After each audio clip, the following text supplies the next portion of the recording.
आज रात अगर आपको अपने कमरे में कोई आपका नाम धीरे धीरे पुकारे तो गलती से भी जवाब मत देना, क्योंकि हो सकता है वो कोई इंसान ना हो सकता है वो उसी अधूरे यज्ञ की आवाज हो जो आज भी किसी नए शरीर की तलाश में है।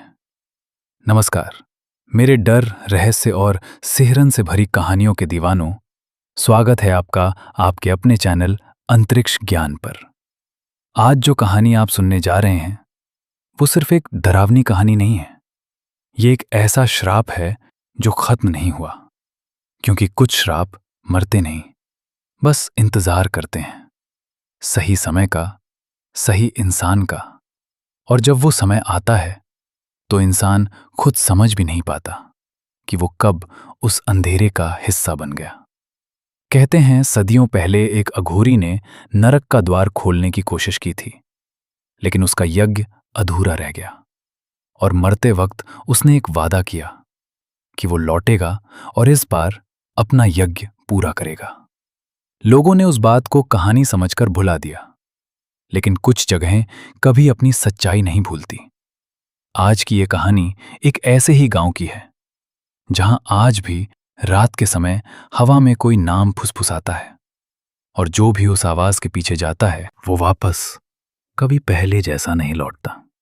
ये कहानी है एक ऐसे इंसान की जो सच ढूंढने गया था, लेकिन खुद ही उस शाप का हिस्सा बन गया।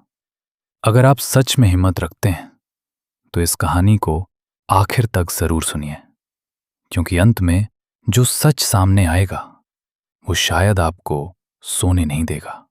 और अगर आपको ऐसी कहानियां पसंद हैं तो चैनल को अभी सब्सक्राइब कर लो, क्योंकि यहां हर कहानी सिर्फ सुनाई नहीं जाती, महसूस होती है। ये कहानी शुरू होती है एक ऐसे गांव से जिसका नाम अब कोई लेना नहीं चाहता। उस गांव तक पहुंचने का रास्ता किसी आम रास्ते जैसा नहीं था, क्योंकि जैसे जैसे कोई उस ओर बढ़ता वैसे वैसे दुनिया की आवाजें पीछे छूटने लगती थीं। सड़क पर चलती गाड़ियों की गूंज, लोगों की बातें, यहां तक कि हवा की सरसराहट भी धीरे धीरे खत्म हो जाती और उनकी जगह ले लेती थी एक अजीब सी खामोशी। ऐसी खामोशी जो कानों में चुभती नहीं, बल्कि सीधा दिमाग के अंदर उतर जाती है, जैसे कोई आपको सुन रहा हो लेकिन दिख नहीं रहा। उस गांव का नाम कभी भैरवपुर हुआ करता था, लेकिन अब कोई उसे उस नाम से नहीं बुलाता। आसपास के लोग बस उसे वो जगह कहते हैं। और उस नाम के पीछे छुपा डर इतना गहरा है कि लोग दिन में भी उस दिशा में देखने से बचते हैं। कहते हैं वहां की मिट्टी सामान्य नहीं है, उसमें राख मिली हुई है। ऐसी राख जो किसी चिता की नहीं, बल्कि किसी अधूरे यज्ञ की है। और यही वजह है कि वहां कोई पेड़ ठीक से नहीं उगता। जो उगते भी हैं उनकी टहनियां सीधी नहीं होती, बल्कि ऐसे मुड़ती हैं जैसे दर्द में हो, जैसे किसी ने उन्हें जिंदा ही जला दिया हो। गांव के किनारे एक टूटा हुआ घाट है जहां कभी नदी बहती थी, लेकिन अब वहां सिर्फ काली ठहरी हुई कीचड़ है। और उस कीचड़ से कभी कभी बुलबुले उठते हैं, जैसे नीचे कुछ सांस ले रहा हो। बुजुर्ग कहते हैं कि कई साल पहले उस घाट पर एक अघोरी आया था। कोई उसका असली नाम नहीं जानता। लोग उसे कपाल साधक कहते थे, क्योंकि उसके गले में हमेशा खोपड़ियों की माला लटकी रहती थी और उसकी आंखों में ऐसी अजीब सी चमक थी जैसे वो इंसानों को नहीं, उनकी आत्माओं को देख रहा हो। वो बाकी साधुओं जैसा नहीं था। जहां दूसरे साधु भगवान का नाम लेते थे, वो शमशान की राख अपने शरीर पर मलकर रात भर उल्टे मंत्र जपता था। उसकी साधना में एक अजीब सी खींच थी। डर भी लगता था, लेकिन जो उसे देखता वो नजर हटाना भी नहीं चाहता था, जैसे उसकी मौजूदगी में कोई अदृश्य ताकत काम कर रही हो। धीरे धीरे लोगों ने नोटिस किया कि जिस जगह वो बैठता था वहां की हवा बदल जाती थी। पहले हल्की ठंडक, फिर अजीब सी गर्मी, और फिर एक ऐसी बदबू जैसे कुछ सड़ रहा हो। लेकिन आसपास कुछ होता रात के समय। जब पूरा गांव सो जाता तब घाट की तरफ से धीमी धीमी आवाजें आती, जैसे कोई फुसफुसा रहा हो, लेकिन शब्द समझ में नहीं आते। और फिर एक रात गांव के एक आदमी ने हिम्मत करके दूर से देखने की कोशिश की। उसने देखा कि अघोरी अकेला नहीं था। उसके चारों तरफ मिट्टी में बने कुछ चिन्ह चमक रहे थे और उन चिन्हों के बीच खोपड़ियां रखी थीं। लेकिन वो खोपड़ियां जमीन पर स्थिर नहीं थीं। वो हल्का हल्का हिल रही थीं, जैसे उनमें अभी भी जान बाकी हो। उस आदमी ने डर के मारे आंखें बंद कर लीं, लेकिन तभी उसे साफ साफ अपने कान के पास एक आवाज सुनाई दी। उसका अपना नाम, बिल्कुल वैसे जैसे कोई बहुत करीब खड़ा होकर धीरे से बुला रहा हो।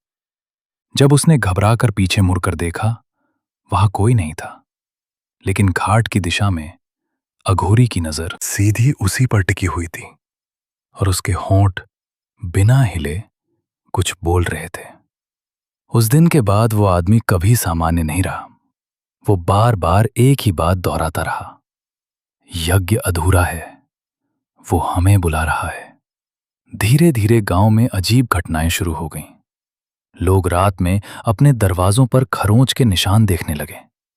दीवारों पर राख से बने हाथ उभर आते। और सबसे डरावनी बात, कई लोगों ने कसम खाकर कहा कि उन्होंने अपने घर के अंदर किसी को चलते हुए महसूस किया। लेकिन जब देखा तो वहां कोई नहीं था। सिर्फ जमीन पर राख के गीले निशान थे, जैसे कोई अभी अभी वहां से गुजरा हो। गांव वालों का डर अब गुस्से में बदलने लगा। उन्हें लगने लगा कि ये सब उसी अघोरी की वजह से हो रहा है। और एक रात उन्होंने फैसला कर लिया कि चाहे जो भी हो, उसे रोकना ही पड़ेगा। लेकिन उन्हें यह नहीं पता था कि जिस चीज को वो खत्म करने जा रहे हैं, वो सिर्फ एक इंसान नहीं, बल्कि एक ऐसा दरवाजा है जो अगर एक बार खुल गया तो फिर कभी बंद नहीं होगा। और उसी रात जब पूरा गांव मशालें लेकर घाट की ओर बढ़ा, अंधेरे के अंदर कुछ और भी जाग रहा था। कुछ ऐसा जो सिर्फ इंतजार कर रहा था कि कोई एक कदम और आगे बढ़े और फिर सब कुछ बदल जाए। उस रात जब गांव वाले मशाले लेकर घाट की ओर बढ़ रहे थे, उन्हें लग रहा था कि वे एक आदमी को खत्म करने जा रहे हैं। लेकिन जैसे जैसे वे करीब पहुंचते गए, उन्हें महसूस होने लगा कि वहां सिर्फ एक अघोरी नहीं है, वहां कुछ और भी है। कुछ ऐसा जो दिखाई नहीं देता, लेकिन हर कदम के साथ और भारी होता जाता है, जैसे हवा खुद उन्हें रोकने की कोशिश कर रही हो। घाट पर पहुंचते ही सबसे पहले उनकी नजर उस अग्नि पर पड़ी। लेकिन वो साधारण आग नहीं थी। उसकी लपटें लाल नहीं, काली थीं, और उनमें से उठती हुई चिंगारियां हवा में जाकर बुझती नहीं थीं, बल्कि गायब हो जाती थीं, जैसे किसी ने उन्हें निगल लिया हो। अघोरी उस आग के सामने बैठा था। उसकी आंखें बंद थीं और उसके होंठ बहुत धीरे धीरे हिल रहे थे। लेकिन अजीब बात यह थी कि उसकी आवाज हवा में नहीं, सीधे लोगों के दिमाग के अंदर सुनाई दे रही थी। उल्टे मंत्र, ऐसे शब्द जिनका मतलब समझ में नहीं आता, लेकिन सुनते ही दिल की धड़कन अपने आप तेज हो जाती है। भीड़ में खड़ा हर आदमी एक पल के लिए रुक गया। किसी ने कुछ नहीं कहा, लेकिन सबको एक साथ महसूस हुआ कि अगर वो एक कदम और आगे बढ़े तो शायद वापस लौटना मुमकिन नहीं होगा। तभी अचानक अघोरी ने अपनी आंखें खोल दी और उस एक नजर ने भीड़ के सबसे आगे खड़े आदमी को वहीं जड़ कर दिया। उसका शरीर जैसे पत्थर का हो गया। उसकी आंखें फैल गईं और अगले ही पल वो बिना किसी आवाज के जमीन पर गिर पड़ा। उसका चेहरा नीला पड़ चुका था, जैसे उसकी सांस किसी ने छीन ली हो। बाकी लोग घबरा गए, लेकिन अब वापस लौटने की हिम्मत किसी में नहीं थी। गुस्सा डर से बड़ा हो चुका था और इसी गुस्से में उन्होंने अघोरी पर हमला कर दिया। मशालें, डंडे, पत्थर सब एक साथ उस पर बरसने लगे। लेकिन अघोरी ने खुद को बचाने की कोशिश नहीं की। वो बस हंस रहा था, एक धीमी खिंची हुई हंसी जो इंसान की नहीं लगती थी। और हर वार के साथ उसकी आवाज और गहरी होती जा रही थी, जैसे दर्द उसे कमजोर नहीं और मजबूत बना रहा हो। भीड़ ने उसे पकड़ लिया, उसके ऊपर तेल डाला और अगले ही पल आग की लपटों ने उसे पूरी तरह घेर लिया। लेकिन जो हुआ, उसने वहां खड़े हर इंसान की रूह हिला दी। क्योंकि वो चीखा नहीं, उसने दर्द में कोई आवाज नहीं निकाली, बल्कि चलते हुए उसने अपना सिर आसमान की तरफ उठाया और एक ऐसी आवाज में बोला जो इंसान की नहीं हो सकती, यज्ञ अधूरा नहीं रहेगा। उसके शब्द हवा में नहीं गूंजे, वो सीधे हर आदमी के कान के अंदर पहुंचे, जैसे किसी ने उनके दिमाग में ये बात लिख दी हो।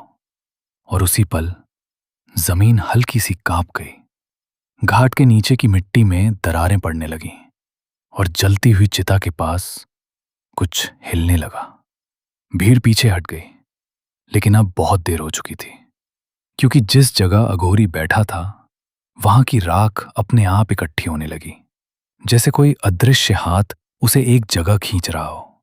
और कुछ ही सेकंड में राख का एक गोल घेरा बन गया। उस घेरे के बीच धीरे धीरे एक खोपड़ी बाहर आने लगी, आधी जली हुई, लेकिन उसकी आंखों के खाली गड्ढों में हल्की लाल चमक थी। वो खोपड़ी जमीन पर पड़ी नहीं थी, वो हल्की हल्की कांप रही थी, जैसे उसके अंदर कुछ तड़क रहा हो। और तभी उस खोपड़ी के मुंह से बहुत धीमी लेकिन साफ आवाज निकली, यज्ञ अधूरा है। भीड़ में से किसी ने चीख मारी और उसी के साथ हवा का झोंका आया, लेकिन वो ठंडी हवा नहीं थी, वो गर्म थी, जलती हुई, जैसे किसी ने अंदर से सांस ली हो। और अगले ही पल घाट के चारों तरफ खड़े पेड़ों की टहनियां अपने आप हिलने लगीं, जबकि हवा रुक चुकी थी। लोगों को लगा जैसे कोई उनके पीछे खड़ा है, बहुत करीब। लेकिन जब उन्होंने मुड़कर देखा, वहां कोई नहीं था। सिर्फ जमीन पर उनके अपने पैरों के अलावा कुछ और निशान थे, गीले, राख से भरे हुए, जैसे कोई अभी अभी वहां से गुजरा हो। उस रात कोई नहीं समझ पाया कि उन्होंने क्या कर दिया। उन्हें लगा था कि उन्होंने एक अघोरी को खत्म कर दिया है, लेकिन सच ये था कि उन्होंने उसके शरीर को जलाया था, उसकी साधना को नहीं। और उसी रात से गांव में पहली बार वो आवाज सुनाई देने लगी, जो अब तक सिर्फ घाट तक सीमित थी, यज्ञ अधूरा है। हर घर में, हर दीवार के पीछे, हर सन्नाटे के बीच वो फुसफुसाहट गूंजने लगी। और धीरे धीरे लोगों को एहसास होने लगा कि उन्होंने कुछ खत्म नहीं किया, उन्होंने कुछ शुरू कर दिया है। साल बीत गए, लेकिन उस गांव की कहानी खत्म नहीं हुई, बल्कि और गहरी होती चली गई। आसपास के शहरों में लोग अब भी उस जगह का नाम लेने से बचते थे, लेकिन इंटरनेट की दुनिया में कुछ चीजें छुपती नहीं। धीरे धीरे उस गांव की कहानी एक अफवाह बनकर फैलने लगी, और उसी अफवाह ने एक ऐसे इंसान को अपनी तरफ खींच लिया जिसे डर से ज्यादा सच की तलाश थी।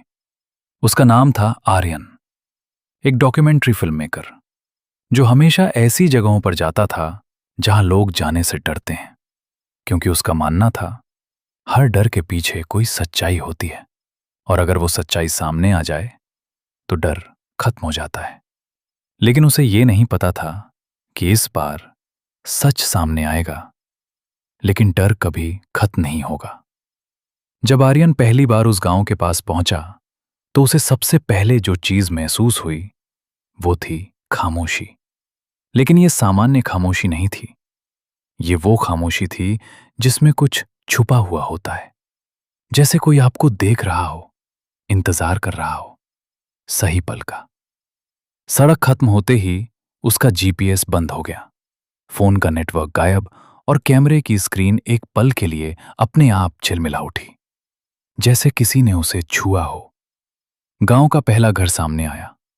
दरवाजा आधा खुला हुआ, लेकिन अंदर कोई नहीं, सिर्फ दीवारों पर काले निशान, जैसे किसी ने उंगलियों से राख लगाकर कुछ लिखने की कोशिश की हो, लेकिन शब्द अधूरे थे।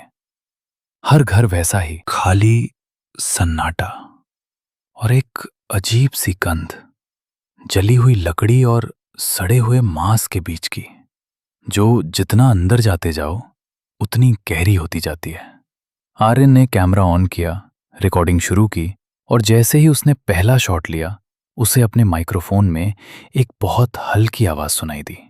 इतनी हल्की कि अगर वो ध्यान ना देता तो शायद सुन भी नहीं पाता।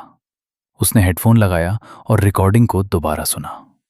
आवाज साफ थी, लेकिन शब्द उल्टे थे, जैसे कोई मंत्र हो जिसे जानबूझकर उल्टा पढ़ा जा रहा हो। उसका दिल एक पल के लिए रुक सा गया, लेकिन उसने खुद को समझाया साउंड इंटरफेरेंस होगा, और वो आगे बढ़ गया। गांव के बीचों बीच उसे वो पुराना घाट मिला जहां कभी अघोरी की साधना होती थी, लेकिन अब वो जगह पहले से भी ज्यादा अजीब थी।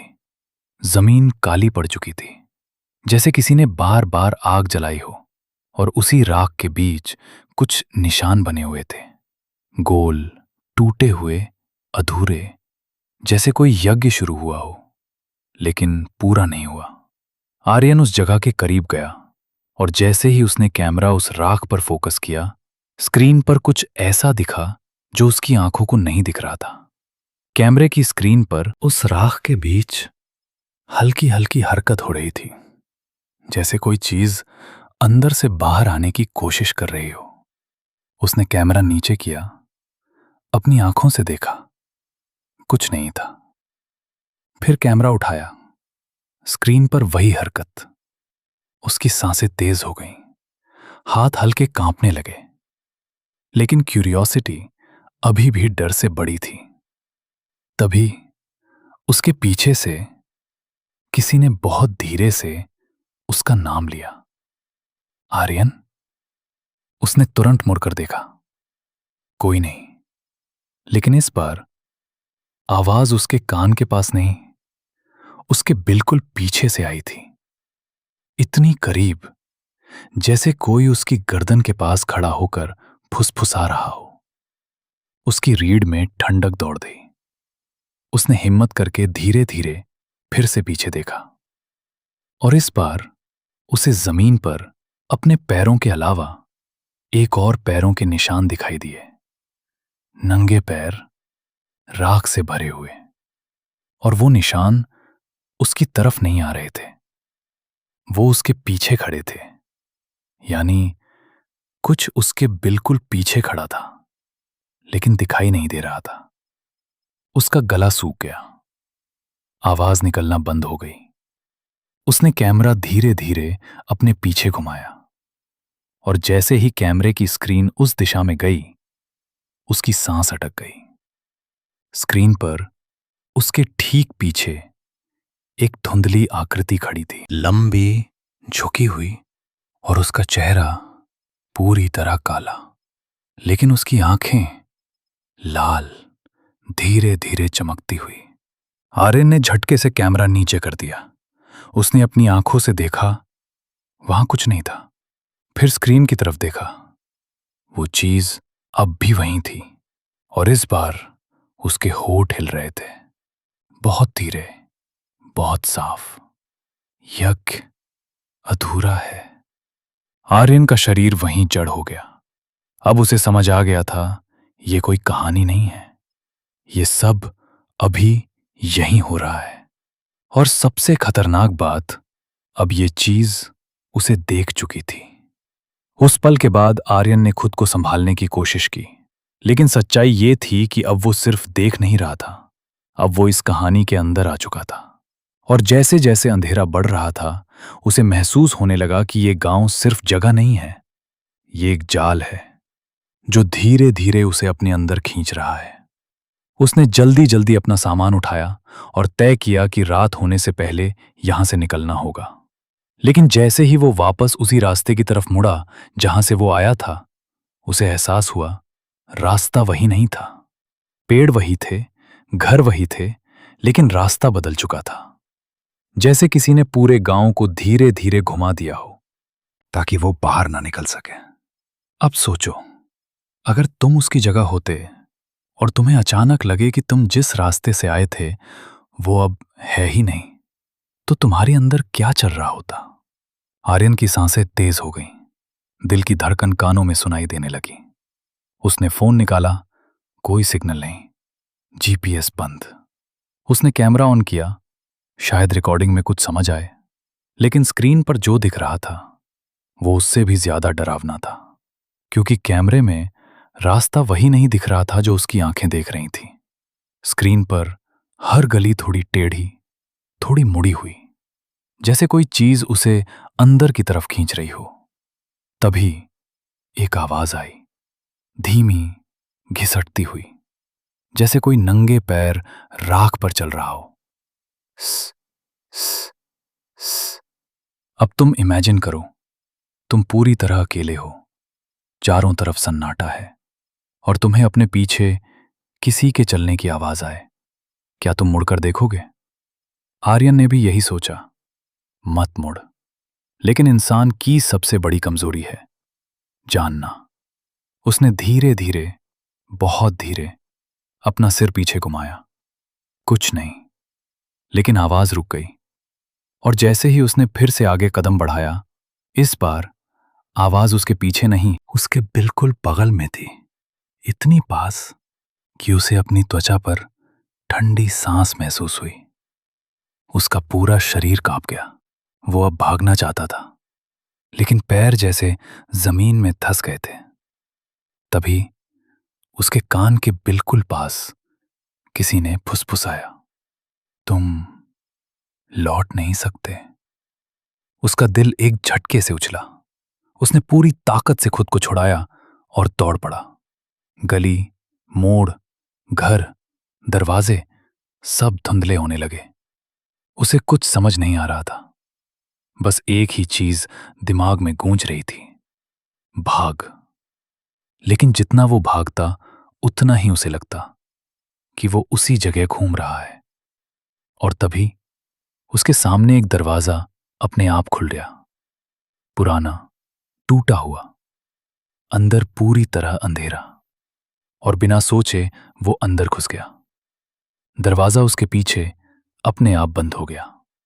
अब तुम सोचो, तुम एक बंद कमरे में हो, बाहर कुछ है जो तुम्हें ढूंढ रहा है, और अंदर तुम्हें नहीं पता क्या है। आर्यन ने कांपते हाथों से टॉर्च ऑन की। दीवारें टूटी हुई, छत से जाले लटक रहे, लेकिन जैसे ही उसने रोशनी आगे बढ़ाई, उसका खून जम गया, क्योंकि दीवार पर राख से कुछ लिखा हुआ था, धीरे धीरे, जैसे अभी अभी किसी ने लिखा हो, तुम आ गए। उसका गला सूख गया। उसने पीछे हटने की कोशिश की, लेकिन उसके पैर किसी चीज से टकरा गए। उसने नीचे देखा और उसकी सांस रुक गई, क्योंकि जमीन पर एक खोपड़ी रखी थी, आधी जली हुई, और उसकी आंखों के खाली गड्ढों में हल्की लाल चमक। वो खोपड़ी धीरे धीरे उसकी तरफ घूमी, जैसे वो उसे देख रही हो। और फिर उसके मुंह से आवाज आई, अब तुम ही हो। आर्यन चीख भी नहीं पाया, क्योंकि उसी पल उसके पीछे कुछ खड़ा था, बहुत करीब, इतना करीब कि अगर वो 1 इंच भी पीछे हटता तो वो सीधे उससे टकरा जाता। उसने हिम्मत करके धीरे धीरे पीछे देखा, और जो उसने देखा, उसके बाद वो कभी पहले जैसा नहीं रहा। उसने जैसे ही पीछे देखने की हिम्मत की, उसकी सांस वहीं अटक गई, क्योंकि उसके बिल्कुल पीछे वो खड़ा था, वही अघोरी। लेकिन वैसा नहीं जैसा लोगों ने कहानियों में सुना था, बल्कि उससे कहीं ज्यादा डरावना। उसका शरीर आधा जला हुआ था, जैसे आग ने उसे खत्म करने की कोशिश की हो, लेकिन पूरी तरह सफल ना हो पाई हो। उसकी त्वचा जगह जगह से उतर चुकी थी, और नीचे से काली पड़ी हड्डियां साफ दिखाई दे रही थीं। लेकिन सबसे खतरनाक उसका चेहरा नहीं था, उसकी आंखें थीं, जो किसी इंसान की आंखें नहीं लग रही थीं।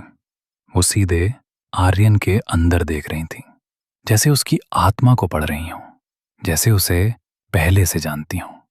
आर्यन पीछे हटना चाहता था, लेकिन उसके पैर अब उसके अपने नहीं थे। उसका शरीर धीरे धीरे जड़ हो गया, और तभी बिना होठ हिलाए अघोरी की आवाज उसके दिमाग के अंदर गूंजी। तुम देर से आए। आर्यन बोलना चाहता था, चिल्लाना चाहता था, भागना चाहता था, लेकिन उसकी आवाज जैसे किसी ने अंदर ही कैद कर दी थी। अघोरी उसके और करीब आया, इतना करीब कि अब दोनों के बीच कोई दूरी नहीं बची थी। और फिर उसने अपना हाथ उठाकर सीधे आर्यन के सीने पर रख दिया। उस एक स्पर्श के साथ ही आर्यन के दिमाग में हजारों आवाजें एक साथ फट पड़ीं। चीखें, मंत्र, रोने की आवाजें, और एक ही शब्द बार बार गूंजता हुआ, यज्ञ अधूरा है। उसकी आंखों के सामने तेजी से दृश्य बदलने लगे। घाट, आग, जलती हुई चिताएं, गांव वाले अघोरी को जला रहे हैं, और फिर वही खोपड़ी राख से बाहर निकल रही है। लेकिन इस बार वो सिर्फ देख नहीं रहा था, वो सब महसूस कर रहा था, जैसे ये सब उसके साथ हो चुका हो, जैसे वो उस अघोरी का हिस्सा बन चुका हो। और तभी उसे सच समझ आया, ये गांव, ये श्राप, ये सब किसी और का नहीं, उसका इंतजार कर रहे थे। अघोरी की आवाज फिर गूंजी, यज्ञ पूरा करने के लिए एक शरीर चाहिए, और अब वो मिल चुका है। आर्यन के चेहरे पर डर था, लेकिन उसी डर के अंदर कुछ बदल रहा था। उसकी सांसें धीरे धीरे शांत होने लगीं, आंखों का डर कम होने लगा, और उसकी जगह एक ठंडी अजीब सी मुस्कान उभरने लगी। अघोरी ने अपना हाथ हटाया, और उसी पल आर्यन का शरीर झटका खाकर पीछे गिर पड़ा। कुछ सेकंड तक सब कुछ शांत रहा। फिर धीरे धीरे उसकी उंगलियां हिलने लगीं, उसकी आंखें खुलीं, लेकिन वो आंखें अब उसकी नहीं थीं, पूरी तरह सफेद, और उनके बीच हल्की लाल चमक। वो धीरे धीरे उठकर बैठ गया, फिर खड़ा हो गया। उसके होंठ हिले, और इस बार आवाज उसकी थी, लेकिन शब्द अघोरी के। यज्ञ अब पूरा होगा। उसके सामने रखा कैमरा अभी भी रिकॉर्ड कर रहा था। स्क्रीन पर सब कुछ साफ दिख रहा था, लेकिन सबसे खतरनाक ये नहीं था कि आर्यन बदल चुका था, बल्कि ये था कि कैमरा अब भी चालू था, और वो फुटेज यहीं खत्म नहीं हुई। अगले दिन शहर के एक छोटे से कैफे में सब कुछ बिल्कुल सामान्य था। लोग अपनी अपनी दुनिया में व्यस्त थे। कोई हंस रहा था, कोई मोबाइल चला रहा था, कोई अपने दोस्तों के साथ बातें कर रहा था। किसी को अंदाजा भी नहीं था कि अगले कुछ सेकंड में क्या होने वाला है। तभी अचानक बिना किसी के छुए टीवी अपने आप चालू हो गया। स्क्रीन हल्की हल्की झिलमिलाई और एक वीडियो चलने लगा।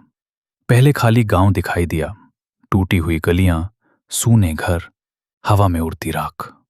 फिर धीरे धीरे स्क्रीन अंधेरे में डूब गई, और उसी अंधेरे के बीच एक कमरा उभरने लगा, वही कमरा जहां आर्यन गया था। और आखिर में स्क्रीन पर आर्यन का चेहरा दिखाई दिया, लेकिन वो अब पहले जैसा नहीं था। उसकी आंखें बिल्कुल स्थिर थीं, बिना पलक झपकाए, और वो सीधे देखने वाले की आंखों में देख रहा था, जैसे वो हर इंसान को अलग अलग पहचान रहा हो, जैसे वो तुम्हें देख रहा हो, तुम्हें समझ रहा हो। और उसी पल उसके होंठ बहुत धीरे धीरे हिले। अगला तुम हो।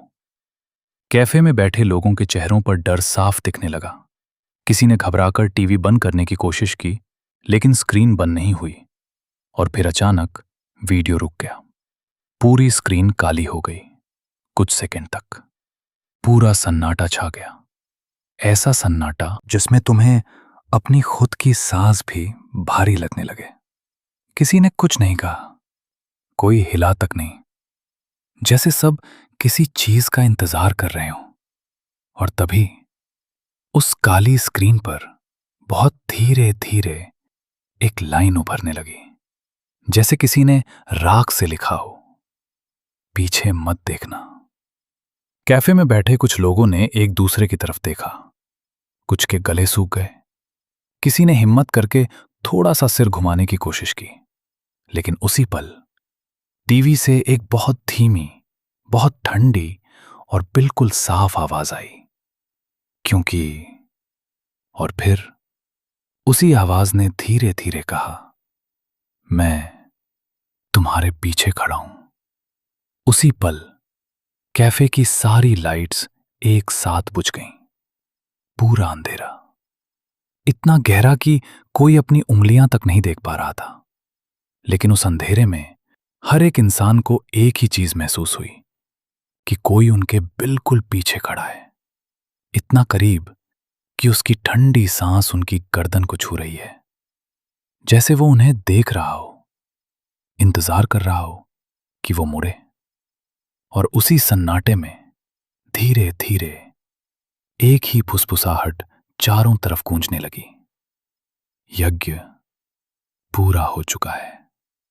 और उस पल किसी को समझ नहीं आया कि ये सब खत्म हो चुका है या अभी अभी शुरू हुआ है।